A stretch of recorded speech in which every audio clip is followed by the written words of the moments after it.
Bonjour, bienvenue à tous ceux qui viennent se joindre avec nous peut-être en ligne pour ce culte de l'Église Centre-Vie Abondante et de Chapelle-la-Porte du dimanche 31 juillet 2022.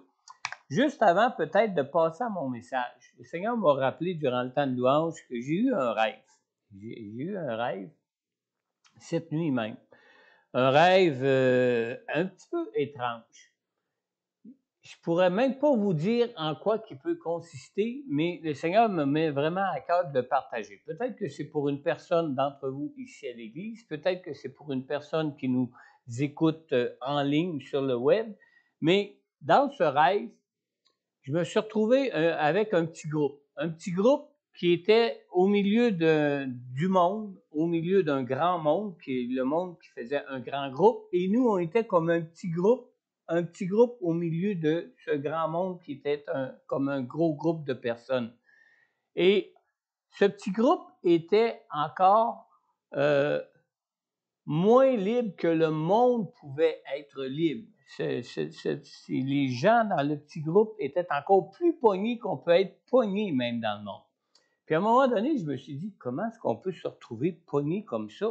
Alors, les gens du petit groupe semblaient être des gens qui normalement devraient être des gens libres dans ce monde, comme tout chrétien est libre dans ce monde. Et puis, ce qui est particulier dans ce rêve, c'est que on avait la petite auto Aveo, notre Chevrolet Aveo. Puis j'étais arrivé pour rejoindre ce petit groupe-là avec ma petite Chevrolet Aveo. Puis un du groupe m'a dit, c'est ton véhicule, ça? Tu peux partir si tu veux avec ton véhicule. Ah, j'ai dit, c'est pas mon seul véhicule, j'ai aussi une camionnette, un pick-up. Je sais pas pourquoi que ça vient faire dans le rêve, mais il y a eu la question de la VO. Peut-être que ça pourra parler à quelqu'un, je ne sais pas.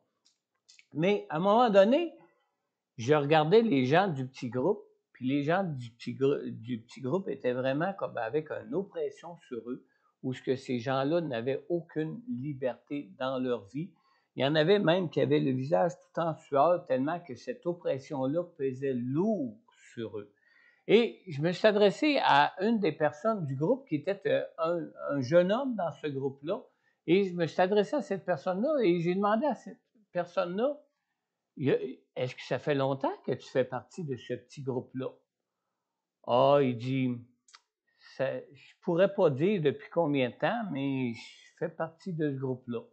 Alors, je lui ai dit, ça fait-tu plus qu'un hiver que tu fais partie de ce groupe-là? Et il m'a dit, ah oui, même plusieurs hivers, mais je peux pas dire depuis combien de temps je fais partie de ce groupe-là. Puis il avait l'air d'être complètement lavé dans son cerveau, comme si le temps comptait plus, mais qu'il était aux prises avec une oppression qui demeurait et qui restait là, pesante, lourde sur sa vie, comme les autres membres du groupe à un moment donné. À un moment donné, il y a 3 ou 4 membres du groupe qui ont eu à quitter. Et ils ont eu à quitter pour aller chercher des choses ou je sais pas trop quoi, mais on sentait qu'il restait comme une surveillance, une autorité ou quelque chose qui faisait que ceux qui étaient laissés là en arrière restaient emprisonnés dans ce groupe-là où il n'y avait aucune possibilité pour eux de sortir de ce groupe, même d'aller dans le monde du groupe, à partir du groupe d'où il se trouvait. Alors, ça faisait vraiment étrange comme sensation. Ça faisait vraiment étrange comme groupe. Moi-même, je me disais, comment j'ai pu me retrouver dans un groupe comme ça? Qu'est-ce qui arrive avec ce groupe-là? Puis, j'ai prié le Seigneur, puis tout ce que le Seigneur me met à cœur pour l'instant, c'était de partager cette vision-là, ce rêve-là, cette vision que j'ai eue en rêve la nuit dernière. Et puis, s'il y a quoi que ce soit qui peut vous toucher concernant ce rêve-là, prenez contact avec moi. J'aimerais ça qu'on en parle ensemble. Pardon? C'est clair que le Seigneur, il veut qu'on brise au nom de Jésus l'esprit d'oppression qui empêche notre groupe d'être unis parce que pour qu'on marche tous ensemble. Merci, Lucie. Lucie nous partage que, pour ceux qui sont sur le web peut-être, veux-tu répéter? Au nom de Jésus, on brise tout esprit d'oppression qui empêche les membres de notre assemblée d'être unis dans le même esprit. Vous êtes là pour nous conduire ensemble. Cet esprits-là d'oppression ne vous entourent pas vous, mais il y a beaucoup de monde, on s'empêche d'être unis ensemble. OK. Au nom de Jésus, brisez maintenant l'esprit d'oppression, détachez tous les liens ennemis qui nous empêchent de... Alors, ce que Lucie nous partage, c'est que ce qu'elle ressent dans son cœur, ce qu'elle ressent venir comme réponse de Dieu à ce rêve, c'est que notre Église peut être libre de tout esprit d'oppression qui nous empêche d'être unis ensemble, de fraterniser, de nous garder ensemble, qu'il y a un esprit d'oppression qui agit sur certains puis qui brise cette unité. C'est un peu ça que ça veut dire? Pour qu'on puisse ensemble avancer dans le plan de Dieu. Amen? Oui, Lucie, est-ce que je peux t'inviter à prier? Ici? Ici? À moins qu'on t'amène le micro là? Non? C'est pour qu'on t'entende sur le web. Lève-toi puis prie fort. Est-ce qu'on peut l'entendre par là? Pas vraiment, hein? Prie, puis j'essaierai de répéter ta prière par la suite, Lucie. Alléluia.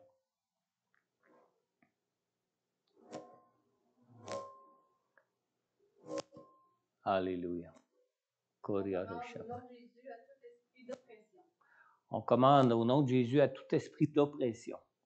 De quitter les membres de notre assemblée, les membres de notre groupe, qui conduit par Pasteur François, Pasteur Corneille, tout ce qui nous unit, tout esprit chrétien, prisonnier des personnes, pour que le chemin que Dieu nous montre pour être unis ensemble, pour avancer dans le plan de Dieu, s'ouvre maintenant. Que par la puissance du Saint-Esprit, on soit tous libérés de la puissance de l'ennemi qui veut nous empêcher d'avancer dans le plan de Dieu. Au nom de Jésus. Amen. Je vais essayer de répéter. Sylvie, tu pourrais-tu? Dans le nom de Jésus, on brise tout lien d'oppression.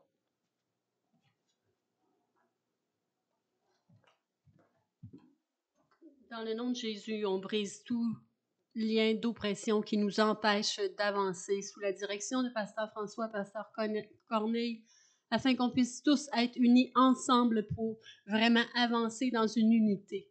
Seigneur, que ta main puissante soit sur chacun de nous, Seigneur Dieu, pour être libre en toi, parce que c'est toi qui donnes la liberté, c'est toi qui libères. Amen, amen. En ton nom, Seigneur. Amen. Merci, Sylvie.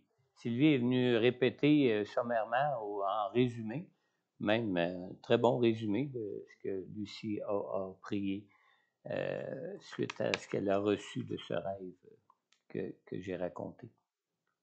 Amen.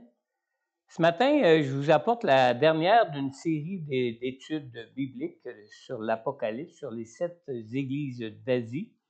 Et je vais vous inviter à tourner avec moi dans Apocalypse au chapitre 3. On va lire ensemble les versets 14 à 22 dans Apocalypse chapitre 3. Je vais enlever ma veste parce qu'il c'est trop chaud. Attention au son.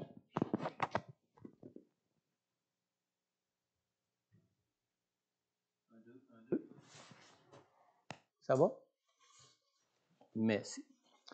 Alors, Apocalypse chapitre 3, si vous voulez tourner avec moi pour ceux qui ont le Bible, ceux à la maison particulièrement.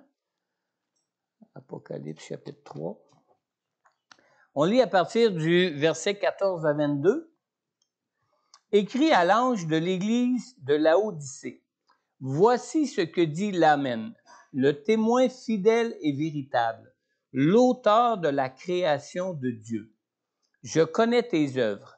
Je sais que tu n'es ni froid ni bouillant, si seulement tu étais froid ou bouillant. Ainsi, parce que tu es tiède et que tu n'es ni froid ni bouillant, je vais te vomir de ma bouche. En effet, tu dis, je suis riche, je me suis enrichi et je n'ai besoin de rien. Et tu ne sais pas que tu es malheureux, misérable, pauvre, aveugle et nu.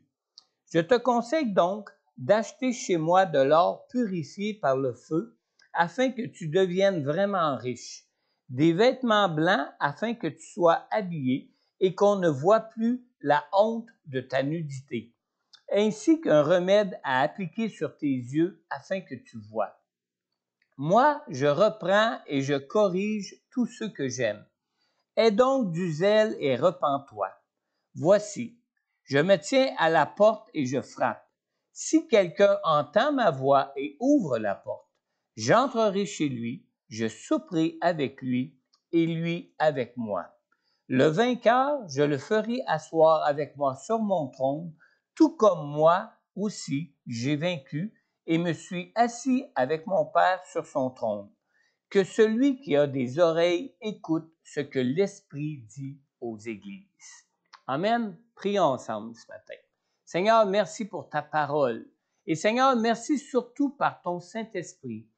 Ton Saint-Esprit que tu nous as donné, Seigneur Dieu, afin que nous puissions, Seigneur Dieu, voir, Seigneur Dieu, avec nos cœurs, tout l'amour que tu as pour nous, toute la gloire que tu réserves à ceux qui placent leur foi en toi, à ceux qui cherchent à se réconcilier avec toi pour vivre avec toi éternellement, Seigneur.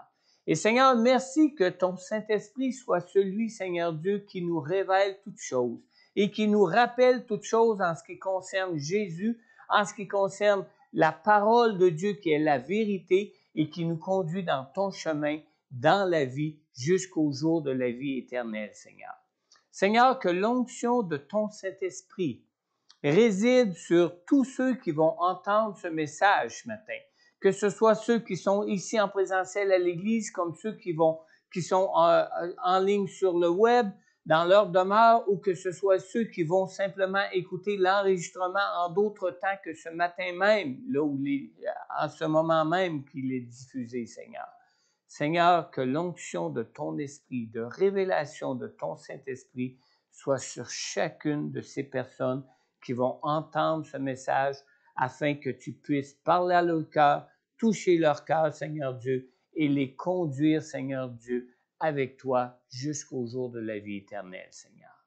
Père, je t'ai prié dans le nom puissant de Jésus, qui est le nom qui a été donné, qui est au-dessus de tout nom, dont tout pouvoir lui a été remis maintenant sur cette terre et jusqu'au jour de la fin du monde, Seigneur. En ton nom, Jésus, j'ai prié.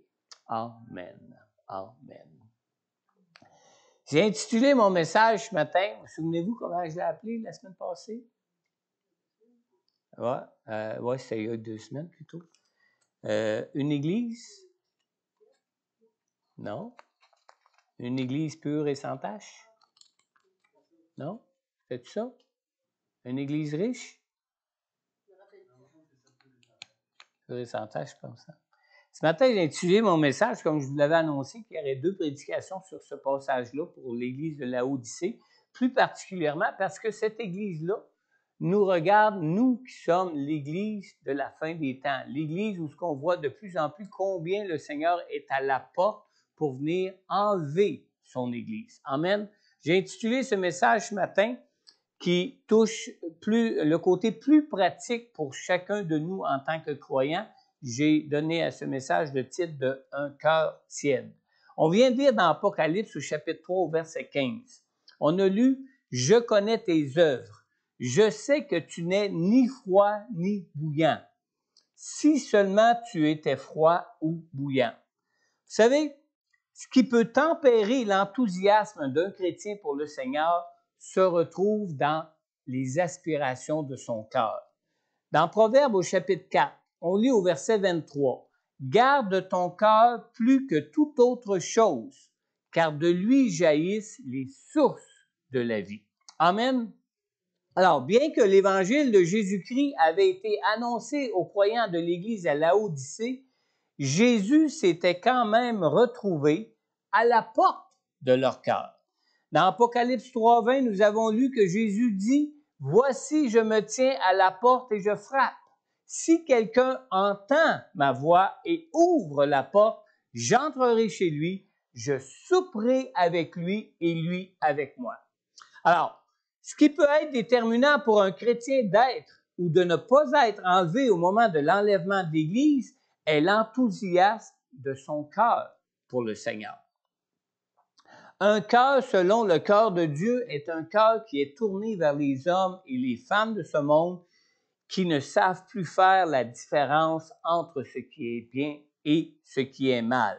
On lit dans Jonas au chapitre 4, dans la première partie du verset 10 et dans le verset 11, le Seigneur dit ici à Jonas qui s'irritait à cause d'une simple plante, le Seigneur lui dit, « Tu as pitié de la plante, et moi je n'aurai pas pitié de Ninive, la grande ville dans laquelle se trouvent plus de 120 000 êtres humains incapables de distinguer leur droite de leur gauche et un grand nombre d'animaux. » Alors, un cœur selon le cœur de Dieu est un cœur qui se fait du souci pour les âmes perdues de ce monde.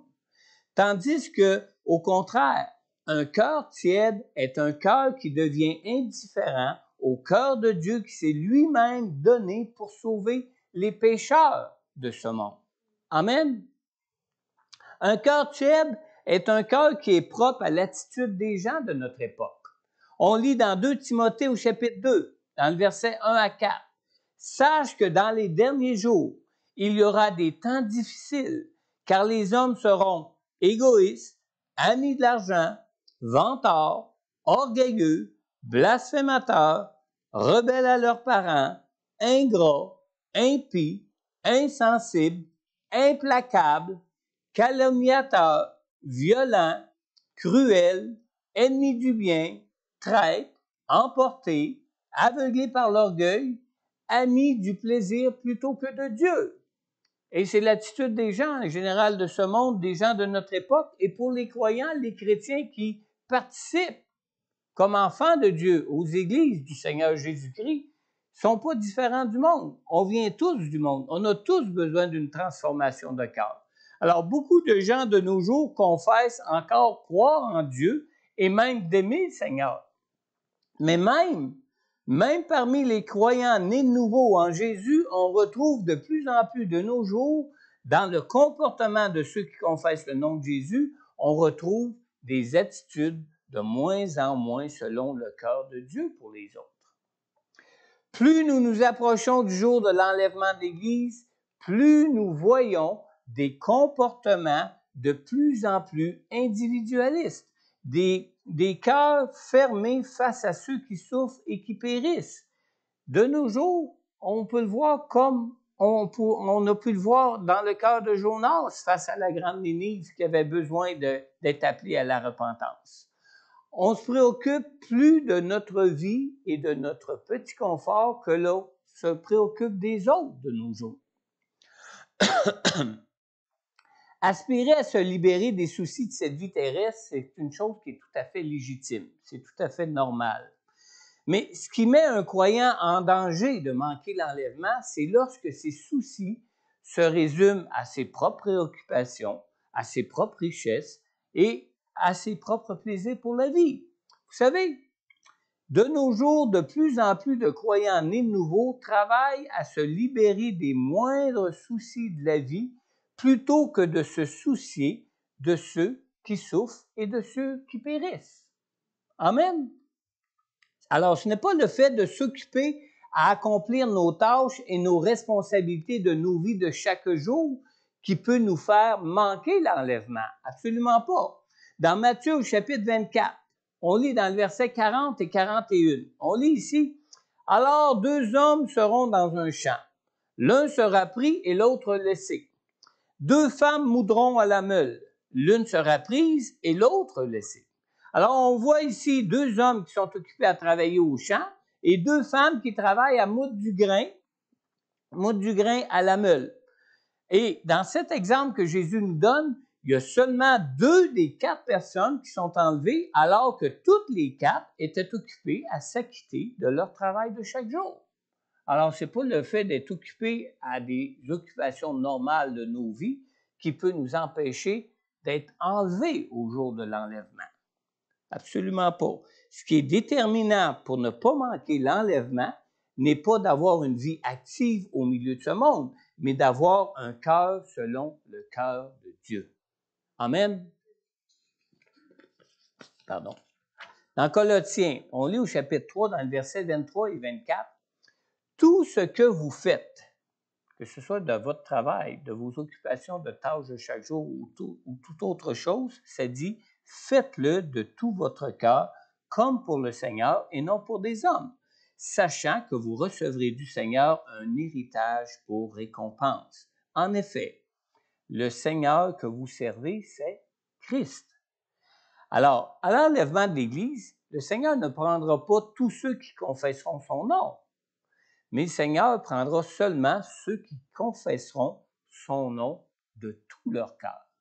C'est là qu'est toute la différence. Amen. Aux croyants de l'Église de Laodicée, le Seigneur Jésus leur recommande de se procurer 3 choses essentielles.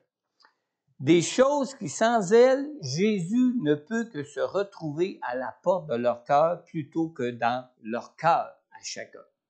On lit dans Apocalypse au chapitre 3, verset 18, qu'on a lu tantôt, « Je te conseille donc d'acheter chez moi de l'or purifié par le feu, afin que tu deviennes vraiment riche, des vêtements blancs, afin que tu sois habillé et qu'on ne voit plus la honte de ta nudité, ainsi qu'un remède à appliquer sur tes yeux afin que tu vois. » Alors, l'apostasie ne pourrait jamais prendre place dans le cœur d'un croyant si ce croyant ne se laissait pas être aveuglé par les convoitises de son cœur. Dans Apocalypse 3, 18, on vient de lire que Jésus nous dit « Je te conseille donc d'acheter chez moi un remède à appliquer sur tes yeux afin que tu vois. » Un croyant ne peut avoir un cœur ouvert au Seigneur lorsque ses aspirations pour ce monde sont plus grandes que ses aspirations pour Dieu. On lit dans Jacques au chapitre 1, au verset 14. « Mais chacun est tenté quand il est attiré et entraîné par ses propres désirs. » Alors, le remède à notre aveuglement n'est rien d'autre que d'être sous l'onction du Saint-Esprit pour voir nos propres cœurs tels qu'ils sont. Dans 2 Corinthiens, on lit dans le chapitre 3, versets 14 à 18. Vous ne l'aurez pas tout à l'écran ici. Alors, si vous avez vos Bibles ou vos téléphones, votre Bible sur votre téléphone, vous pouvez aller dans 2 Corinthiens, chapitre 3, versets 14 à 18. Je vais le lire ici. C'est un passage qui concerne ceux du peuple de Dieu qui lisaient la parole de Dieu, ceux du peuple de Dieu qui connaissaient la parole écrite de Dieu. Et ce passage nous dit ici, 2 Corinthiens 3, versets 14 à 18, « Mais leur intelligence s'est obscurcie. Jusqu'à aujourd'hui, en effet, le même voile reste lorsqu'ils font la lecture de l'Ancien Testament. Et il ne se lève pas parce que c'est en Christ qu'il disparaît. Jusqu'à aujourd'hui, quand les écrits de Moïse sont lus, un voile recouvre leur cœur. Mais lorsque quelqu'un se convertit au Seigneur, le voile est enlevé. Or, le Seigneur, c'est l'Esprit. Et là où est l'Esprit du Seigneur, là est la liberté. » C'est drôle, hein? Ça vient rejoindre mon rêve un petit peu, ça. « Nous tous qui sans voile sur le visage contemplons comme dans un miroir la gloire du Seigneur, nous sommes transformés à son image de gloire en gloire par l'Esprit du Seigneur. » Amen. Dans le verset 16, nous avons bien lu, « Un voile recouvre leur cœur, mais lorsque quelqu'un se convertit au Seigneur, le voile est enlevé. » Il y a une question de conversion ici, et non pas juste de connaissance de la parole de Dieu. Alors, cette grâce de l'onction du Saint-Esprit sur le croyant est donnée seulement à ceux qui désirent réellement confier leur vie à Dieu pour être conduits et pour être dirigés par le Seigneur. Et dans ces quelques versets que nous venons de lire, 3 fois on retrouve la mention du Saint-Esprit. Premièrement, en ce qui concerne notre besoin d'être conduit par le Seigneur, au verset 17, où ce que ça dit « Or, le Seigneur, c'est l'Esprit ». Alors, c'est par l'Esprit de Dieu qu'on peut être conduit par le Seigneur. La parole ne dit pas ici « Or, le Sauveur, c'est l'Esprit », mais elle dit bien « Seigneur » et non « Sauveur », non le mot de « Sauveur ». Alors, pour notre salut, nous avons besoin de faire de Jésus notre Sauveur et notre Seigneur pour être conduit par lui, et pas simplement notre Sauveur. Amen. Sans l'Esprit de Dieu en lui, le croyant ne peut être conduit par le Seigneur dans sa vie pour être conduit dans son salut. Deuxièmement, en ce qui concerne notre liberté, au verset 17 toujours, on a lu « Et là où est l'Esprit du Seigneur, là est la liberté. » Alors, sans le Saint-Esprit en lui, le croyant ne peut arriver à aucune liberté face aux attraits séducteurs de ce monde. Le croyant demeure esclave de ses péchés dans sa vie sans l'Esprit de Dieu. Alors, sans l'Esprit de Dieu en lui, le croyant demeure esclave de ses propres désirs et de ses propres passions pour ce monde, dans ce monde. Amen. Troisièmement, en ce qui concerne notre besoin de transformation, notre propre transformation, on a lu au verset 18, « Nous sommes transformés à son image de gloire en gloire par l'Esprit du Seigneur. » Amen. Sans le Saint-Esprit en lui, le croyant ne peut espérer voir son cœur être transformé. Il n'y a que le Saint-Esprit de Dieu qui peut changer un cœur de pierre en un cœur de chair, un cœur pour ce monde en un cœur pour Dieu. Amen. Donc, même lorsqu'une personne confesse croire en Dieu, et même si cette personne lit la parole de Dieu et connaît la parole de Dieu, si cette personne obéit à ses désirs plutôt qu'au Saint-Esprit de Dieu en elle, elle demeure séduite dans son aveuglement. Comme nous l'avons lu dans Jacques tantôt, dans le chapitre 1, verset 14, qui dit que chacun est tenté quand il est attiré et entraîné par ses propres désirs à lui. Alors, se convertir au Seigneur ne signifie pas seulement de placer notre foi en Jésus pour bénéficier des grâces que Dieu nous offre en Jésus. On lit dans 2 Corinthiens 3, 14. Nous avons lu que le même voile reste. Il ne se lève pas parce que c'est en Christ qu'il disparaît. Alors, il faut aussi bien comprendre ce que l'expression « être en Christ » signifie pour comprendre l'importance d'être conduit par le Saint-Esprit de Dieu dans nos vies. Il y a 2 versets qui sont, à mon avis, très importants à considérer ici. Premièrement, on a Hébreux 9, 14. Hébreux 9, 14 qui nous dit que Christ s'est offert lui-même à Dieu par l'Esprit éternel. Alors, premièrement, c'est par le Saint-Esprit que Christ a pu lui-même s'offrir à Dieu, par l'Esprit éternel. Alors, ça signifie que sans le Saint-Esprit de Dieu, Jésus, qui se trouvait alors dans la chair, dans une même chair comme nous, dans une même chair du même type que nous, n'aurait pas pu arriver à s'offrir en sacrifice pour nous s'il n'avait pas été conduit lui-même par l'Esprit de Dieu pour s'offrir à Dieu. Alors, autant c'est par le Saint-Esprit de Dieu que Jésus a accompli et dit tout ce que le Père lui disait de dire et lui montrait de faire, autant c'est par le Saint-Esprit de Dieu que Jésus a pu être obéissant au Père jusqu'à s'offrir lui-même, jusqu'à mourir sur la croix pour le salut des pécheurs. Alors, il nous suffit de nous rappeler même la prière de Jésus dans le jardin de Gethsémani pour comprendre l'importance de compter sur le Saint-Esprit de Dieu en nous pour arriver à nous offrir à Dieu comme Jésus s'est lui-même offert à Dieu pour nous. On lit dans Luc au chapitre 22, dans le verset 42, dans le jardin de Gethsémani, juste avant d'être livré pour être livré à la croix, Jésus a prié « Père, si tu voulais éloigner de moi cette coupe. » C'est l'homme Jésus qui priait, là, qui était dans la chair de faiblesse comme nous pouvons l'être. Mais il dit « Toutefois que ce ne soit pas ma volonté qui se fasse, mais la tienne. » Alors, c'est par l'Esprit de l'Éternel que Jésus a pu s'offrir en sacrifice pour nous, a pu accomplir parfaitement le plan de vie que Dieu avait pour lui, pour s'offrir à Dieu. Aussi, l'autre verset important, on lit dans Éphésiens au chapitre 5, dans le verset 1, la deuxième partie du verset 1 et le verset 2. On lit ici, Puisque vous êtes ses enfants bien-aimés, vivez dans l'amour en suivant l'exemple de Christ, qui nous a aimés et qui s'est donné lui-même pour nous comme une offrande et un sacrifice dont l'odeur est agréable à Dieu. Alors, deuxièmement, être en Christ, ça signifie de vivre à l'exemple de Jésus, afin de ne pas obéir à notre nature d'homme pour en satisfaire les désirs, mais en se laissant conduire et diriger par le Saint-Esprit de Dieu, qui est l'Esprit de l'Éternel, éternel. Amen.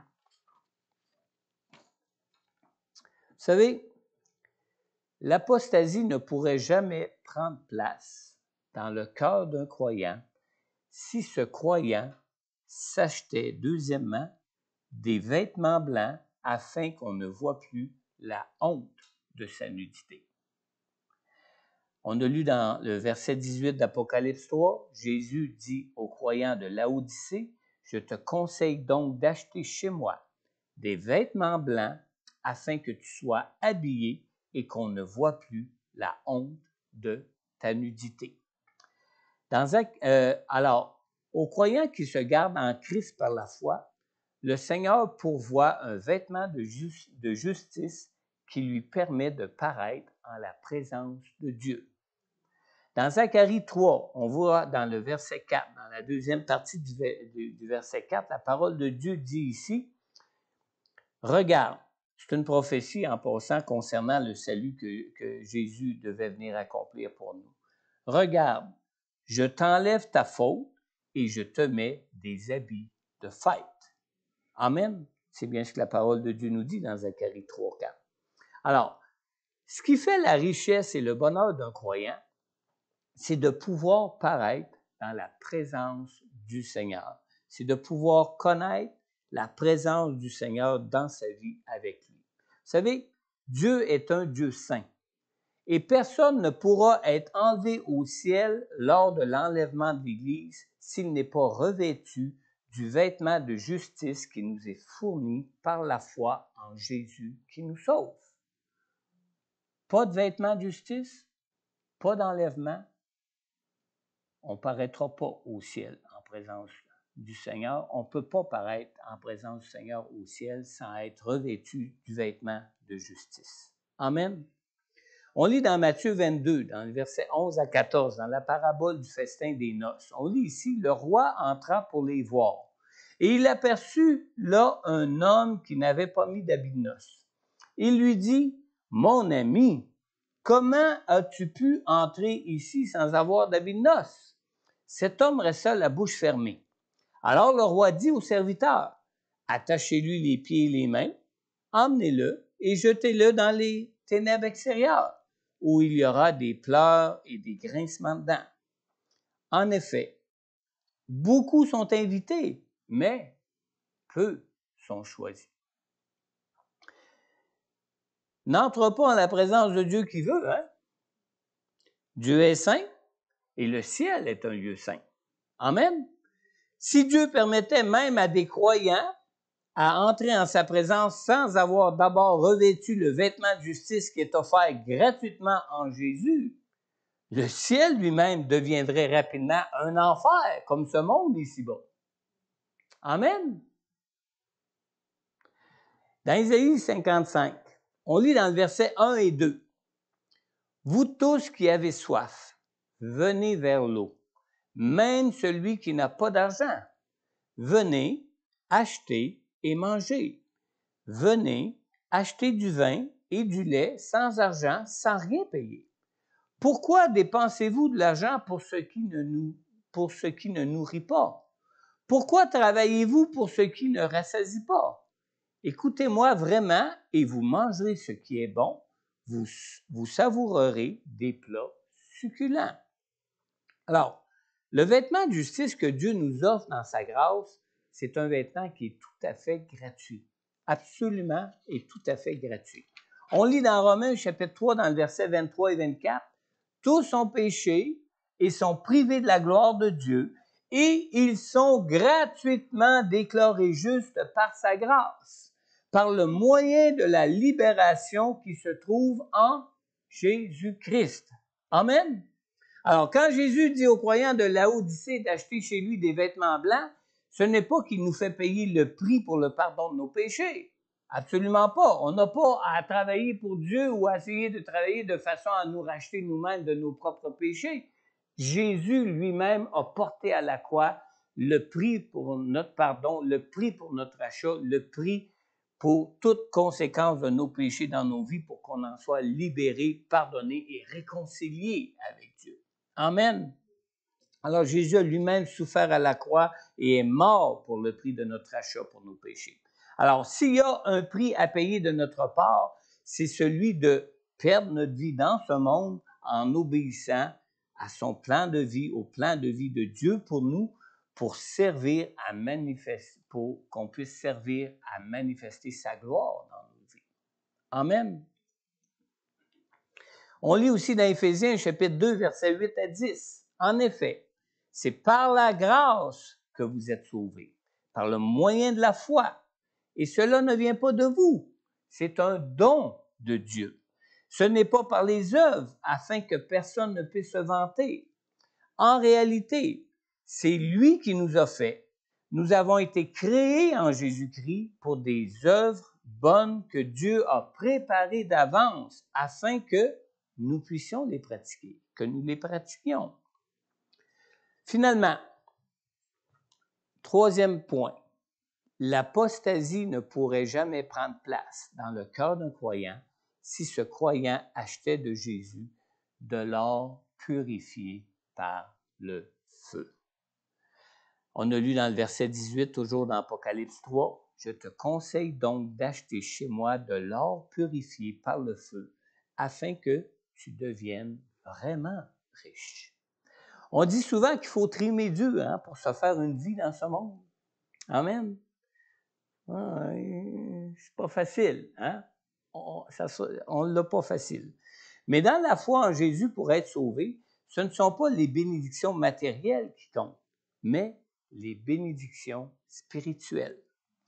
Acheter de l'or purifié par le feu signifie d'être prêt à souffrir dans ce monde dans l'attente du jour où nous paraîtrons en présence de Dieu dans le ciel. Amen. On lit dans Genèse au chapitre 3, dans le verset 17, la deuxième partie du verset, Dieu a dit à Adam, après qu'il ait eu fait entrer le péché dans le monde, Dieu lui a dit, « Le sol est maudit à cause de toi. C'est avec peine que tu en tireras ta nourriture tous les jours de ta vie. » Vous savez, on attribue cette malédiction au fait d'avoir à gagner durement notre vie ici-bas dans ce monde. Comme je disais tantôt, là, il faut trimer Dieu pour se faire une vie dans ce monde, pour vivre même dans ce monde. Mais c'est aussi vrai au fait d'avoir à nous nourrir du pain de la parole de Dieu dans nos vies dans ce monde pour pouvoir en vivre de la parole de Dieu pour nous. Jésus a lui-même avisé même ses disciples des souffrances qui les attendaient dans ce monde à cause du péché qui régnait dans ce monde. Dans Jean, au chapitre 16, dans le verset 32 et 33, on lit, Jésus dit, « Voici que l'heure vient, et elle est déjà venue, où vous serez dispersés chacun de votre côté et me laisserez seul. Cependant, je ne suis pas seul, car le Père est avec moi. Je vous ai dit cela afin que vous ayez la paix en moi. Vous aurez à souffrir dans le monde, mais, écoutez bien ce que Jésus nous dit, vous aurez à souffrir dans le monde, mais prenez courage. Moi, j'ai vaincu le monde. » Alors Jésus a bien avisé ses disciples. Maintenant, acheter de l'or purifié par le feu, ça signifie d'être prêt à accepter trois sortes de souffrances, que le péché peut nous infliger. Il y en a sûrement plus, là, mais j'en ai relevé trois pour ce message ce matin. Premièrement, si Jésus a dû subir des souffrances de la part des pécheurs de ce monde, nous aussi, nous aurons à en subir en tant qu'enfants de Dieu. On lit dans Jean chapitre 15 et au verset 20, Jésus nous dit, « Souvenez-vous de la parole que je vous ai dite. Le serviteur n'est pas plus grand que son Seigneur. S'ils m'ont persécuté, ils vous persécuteront aussi. S'ils ont gardé ma parole, gloire à Dieu, ils garderont aussi la vôtre. Amen. Deuxièmement, nous sommes aussi appelés à souffrir des épreuves qui permettent d'affermir notre foi en Jésus à cause du péché attaché à notre chair, justement. Dans 1 Pierre, on lit au chapitre 1, dans les versets 6 et 7, la parole de Dieu nous dit ici, « Ce qui fait votre joie, même si maintenant, puisqu'il le faut, vous êtes pour un peu de temps attristés par diverses épreuves. Ainsi, la valeur éprouvée de votre foi, écoutez bien, beaucoup plus précieuse que l'or qui est périssable et que l'on soumet pourtant à l'épreuve du feu, aura pour résultat la louange, la gloire, l'honneur lorsque Jésus-Christ apparaîtra. » Amen. Et troisièmement, à cause de nos propres faiblesses dans la chair, nous sommes aussi appelés à éprouver pour notre bien des corrections qui peuvent venir de Dieu lui-même. Je vais vous le laisser lire. Le temps avance, là, mais vous pourrez lire chez vous à la maison Hébreux chapitre 12, le verset 4 à 11, qui est tout un passage qui nous parle des épreuves qu'on peut subir, qui nous viennent de corrections que Dieu nous applique, que Dieu nous fait éprouver dans nos vies pour qu'on puisse arriver à nous libérer du péché. Mais on lit au verset 9 particulièrement. Hébreux 12, verset 9, on lit ici, « D'ailleurs, puisque nos pères terrestres nous ont corrigés et que nous les avons respectés, ne devons-nous pas d'autant plus nous soumettre à notre Père céleste? Dans quel but? Pour avoir la vie. » Si Dieu permet des fois qu'on soit éprouvé par des péchés dans nos vies, c'est un peu pour qu'on puisse s'en détacher, c'est un peu pour qu'on puisse chercher à s'en libérer pour en être libre et pour avoir la vie. Amen. Maintenant, Sylvie, si tu veux venir ici, là. Oui, d'accord, si tu veux le partager. Alors, un partage de quelqu'un qui est en ligne qui dit de faire attention à ce qu'on écoute et à ce qu'on regarde, parce qu'il y a tellement de choses qui peut nous amener qui nous éloignent du message d'amour de Dieu et de Jésus. Avec ce qu'on regarde et tout ça, ça nous désensibilise aussi à la détresse humaine. Amen. Merci. Amen. Alors, ce matin, alors que nous parlons de vivre par la foi en relation personnelle avec Dieu, par la personne du Saint-Esprit de Dieu en nous, as-tu déjà invité Jésus à être le Sauveur et le Seigneur de ta vie? On a lu tantôt au début dans Apocalypse 3:20, Jésus te dit, « Voici, je me tiens à la porte et je frappe. Si quelqu'un entend ma voix et ouvre la porte, j'entrerai chez lui, je souperai avec lui et lui avec moi. » Alors, si tu n'as encore jamais invité Jésus comme Sauveur et Seigneur pour ta vie, tu n'as aucune relation avec lui pour être sauvé par lui. Dans Jean 3:3, Jésus a dit à Nicodème, qui était pourtant un enseignant des Saintes Écritures, qui connaissait la parole de Dieu. Jésus a dit à Nicodème, « En vérité, je te le dis, à moins de naître de nouveau, personne ne peut voir le royaume de Dieu. » Alors, sans Jésus dans ton cœur, tu demeures seul. Sans le Saint-Esprit de Dieu en toi, sans relation ni communion avec Dieu pour être sauvé par lui, tu demeures seul et sans Dieu. Ainsi, ce matin, alors que nous nous tenons présentement dans la présence même de Dieu, si tu veux recevoir Jésus non seulement comme Sauveur, mais aussi comme Seigneur de ta vie, je t'invite à simplement adresser cette prière au Seigneur avec moi. Tu peux simplement la répéter d'une façon sincère dans ton cœur en t'adressant directement de ton cœur à Dieu, au Père comme au Fils. Simplement répéter après moi, « Père Céleste, je crois en ton amour pour moi. Et je crois que tu as envoyé ton Fils Jésus pour que je sois pardonné et sauvé de tous mes péchés. Seigneur Jésus, je crois dans ton amour pour moi. Tu as souffert la mort à la croix pour le pardon de tous mes péchés. Je reconnais que je suis sans force et que je n'ai aucune capacité pour me racheter par moi-même du prix de mes péchés. Seigneur Jésus, je t'offre maintenant tout mon cœur. Je te prie, Seigneur, d'entrer dans ma vie maintenant. Père Céleste, merci de me pardonner de tous mes péchés. Je te remercie, Père, pour ton Fils Jésus qui est mort pour moi et que tu as ressuscité d'entre les morts pour que je ressuscite ainsi par lui pour la vie éternelle. Amen. Alors ce matin, si tu écoutes l'enregistrement de ce message et que tu as adressé cette prière à Dieu pour recevoir Jésus dans ton cœur maintenant, n'hésite pas à prendre contact soit avec moi ou soit avec Pasteur Corneille. En retour, nous pourrons prier nous-mêmes pour toi personnellement et répondre même à toutes tes questions sur Jésus, sur son sacrifice pour toi à la croix, pour que tu connaisses la présence de Dieu par le Saint-Esprit en toi, dans ta vie, pour ta vie. Aussi, peut-être, si tu es de ceux ou celles qui avaient déjà fait cette prière auparavant dans votre vie, mais que tu ressens peut-être que ton cœur est tiède pour le Seigneur ce matin. Peut-être même ce matin que Jésus se trouve à la porte même de ton cœur plutôt que dans ton cœur. Alors, je t'invite à lui offrir ton cœur ce matin et à prendre du temps de prière pour parler avec le Seigneur et surtout pour être à l'écoute du Saint-Esprit qui peut te rendre libre dans ta vie maintenant. Alors, si tu nous écoutes en ligne, je t'invite aussi à prendre contact avec moi ou avec Pasteur Corneille pour que l'on puisse aussi prier pour toi.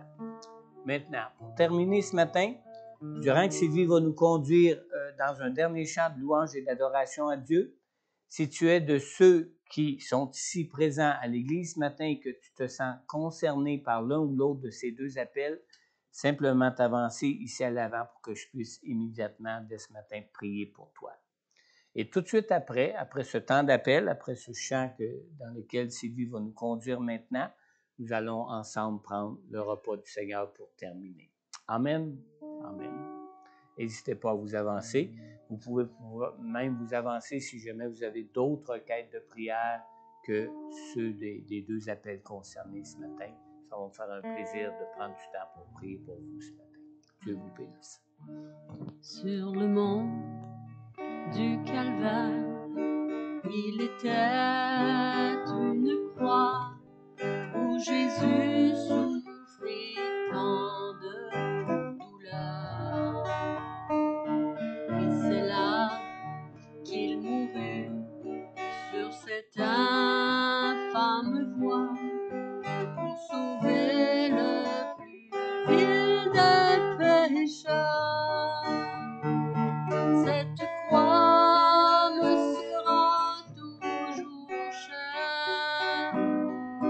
Elle est gloire et victoire pour moi. Et par elle en la maison du Père, la couronne est offerte à ma foi. Appuyant avec foi sur la croix de Jésus, sa bannière je la porterai jusqu'au jour bienheureux où parmi les élus dans le ciel je pourrai l'exalter.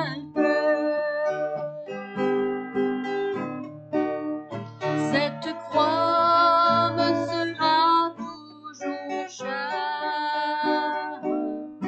Elle est gloire et victoire pour moi.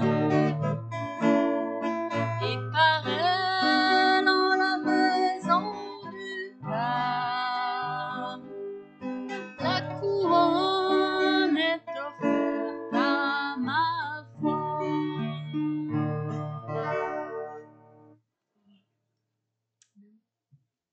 Merci Sylvie pour ce chant. louange et d'adoration. Je vais vous inviter maintenant pour la Sainte Seine à tourner avec moi dans 1 Corinthiens, chapitre 11. Pardon. Alors, merci Sylvie pour ce chant de louange. Je vais vous inviter maintenant à tourner avec moi dans 1 Corinthiens, chapitre 11 pour la Sainte Seine. On va lire à partir du verset 23.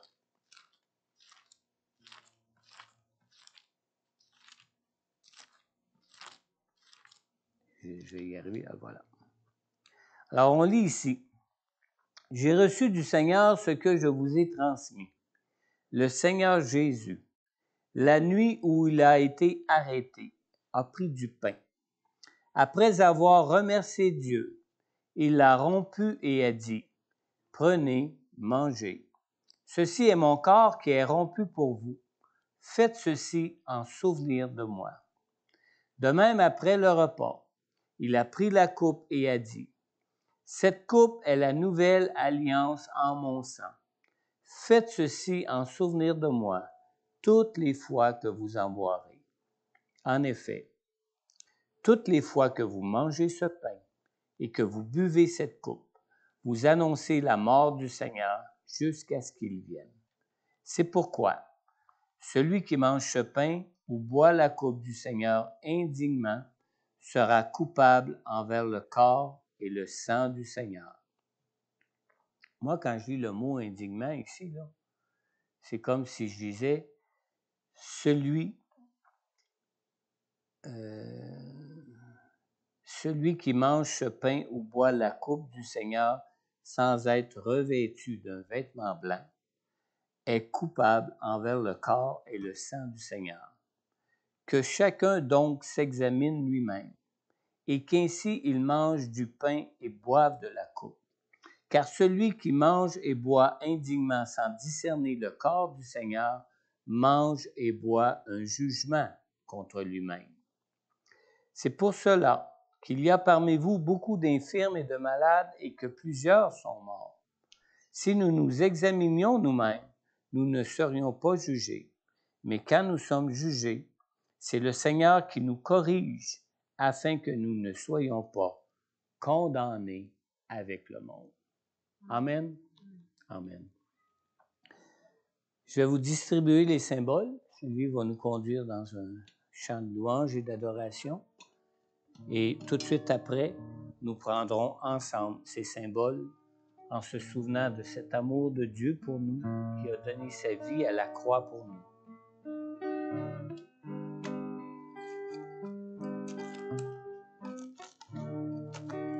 Sur le mont du Calvaire, il était une croix où Jésus souffrit tant de douleur. Et c'est là qu'il mourut sur cet infâme bois pour sauver le plus vil des pécheurs. Cette croix me sera toujours chère. Elle est gloire et victoire pour moi. Et par elle en la maison du Père, la couronne est offerte à ma foi. Appuyant avec foi sur la croix de Jésus, sa bannière je peux la porter jusqu'au jour bienheureux parmi les élus. Dans le ciel je pourrai l'exalter. Cette croix me sera toujours chère. Elle est gloire et victoire pour moi. Et par elle en la maison du Père,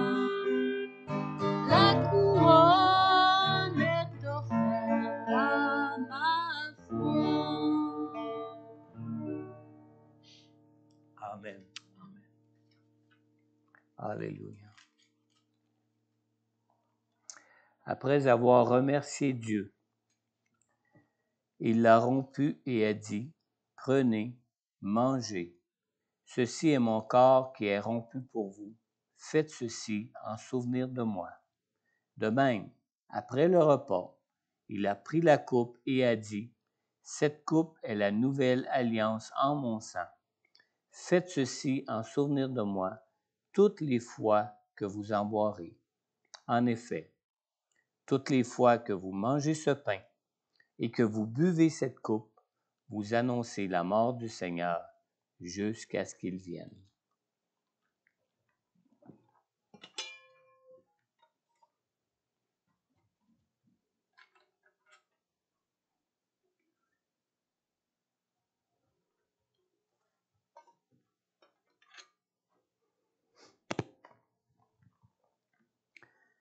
J'ai demandé à mon épouse Sylvie, vu qu'elle est au micro, pour ceux qui sont en ligne, de prier le Seigneur pour le remercier pour son sang qu'il a versé pour nous dans son amour, pour son corps dans lequel il a souffert pour nous, pour notre guérison, pour notre délivrance, pour nous libérer de toute conséquence des péchés dans nos vies. À moins que peut-être quelqu'un de vous aimerait prier, s'il veut s'avancer au micro. Sinon, je vais demander à Sylvie de prier pour remercier. Amen. Amen. D'accord. Amen. Seigneur, on se place devant toi, Seigneur. Comme on a chanté ce matin, on n'a pas les mots pour te dire toute notre reconnaissance pour ce que tu as fait, Seigneur, pour chacun de nous, pour nous personnellement, Seigneur. Entends nos cœurs, toi qui nous vois, toi qui sais toutes choses. Mais je veux te rendre grâce, je veux te remercier pour ce que tu as fait, pour ce que tu as donné ta vie, Seigneur. Tu es mort à la croix, tu as souffert pour ton sang versé, pour ta vie donnée, Seigneur, qui nous permet d'être sauvés. Merci, Seigneur Dieu, de tout ce que tu as fait, de tout ce que tu continues de faire. Merci pour ton amour, Seigneur. Merci, Seigneur. Amen. Amen. Mangeons le pain, symbole des souffrances de Jésus à la croix, qui a pourvu pour nous toute guérison, toute délivrance dans nos corps, dans notre esprit. Amen.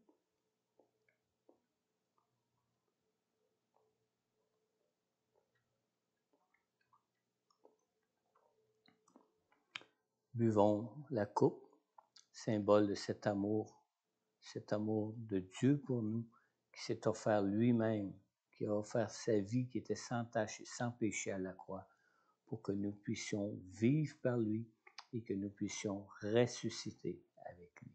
Buvons la coupe.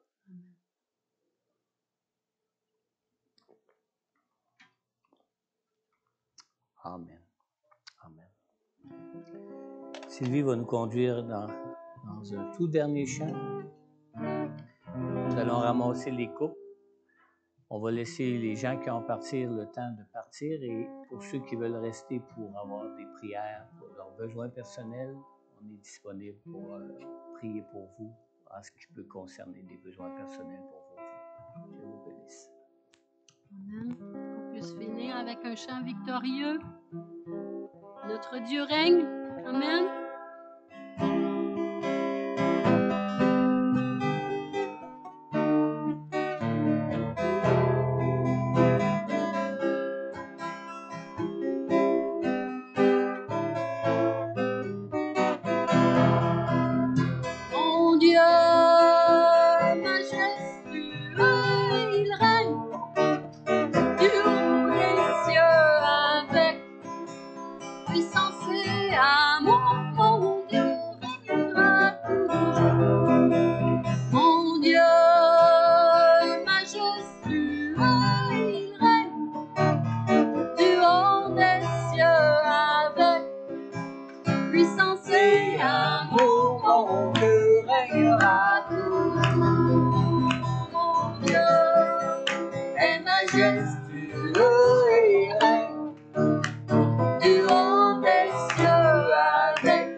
Puissance et amour, mon Dieu régnera toujours.